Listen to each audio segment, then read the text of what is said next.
The situation around Kherson has not become easier. Otherwise, these statements about the creation of a 15-kilometer zone now from the Dnieper on the left bank of the Dnieper would not have appeared. That is, now they are also going to create an evacuation zone on the other side of the Dnieper. Let's call a spade a spade. I don't know what they'll call it, a movement or something like that. That is, there are settlements here, and these settlements that are going to be evacuated, they coincide with the possible maps of the flood zone in the event of a breakthrough of the Kakhovka hydroelectric power station. That is, if a dam break occurs, then flooding simply affects the left bank of the Dnieper even more than the right bank, according to different experts. According to the figures, they say that 70,000 people will still be evacuated in this area.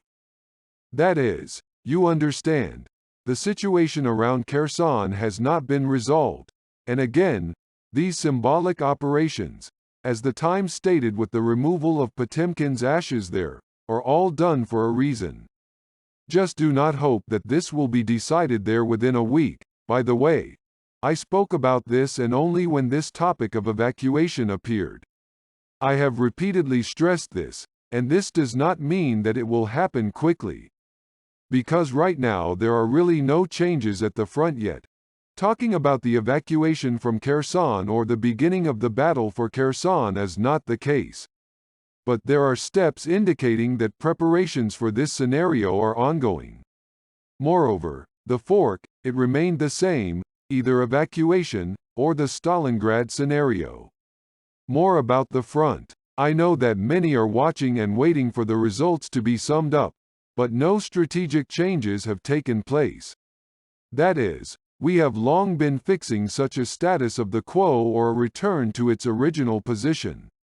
As for Pavlovka, but again, I did not say that there would be a strategic change even if the village completely comes under control, because Pavlovka is in a lowland from coal mining, which is a rather vulnerable position, but most likely Russian forces will continue to occupy it. All other areas are still quiet, but there is also very conflicting information about Svatovo Kremenaya.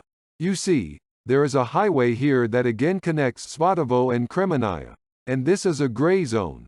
As you can see, it is located to the west of this highway, that is, the highway itself is under the control of Russian forces. But again, according to unconfirmed information, earlier one of the main plans was to break through and cut off the supply between Svatovo and Kremenaya. Why? Well, here, in principle, you don't need to be a general. View the level of supply, that is, see Svatovo Kremenaya. Then this fork is coming, that is, again, this is just an increase in the leverage of this supply. But again, we will observe, because so far, basically, our battles are not going on at the front, but are bypassing diplomatic steps, such gestures, and for us this grain deal is the main intrigue for today and the deployment of a dagger in Belarus.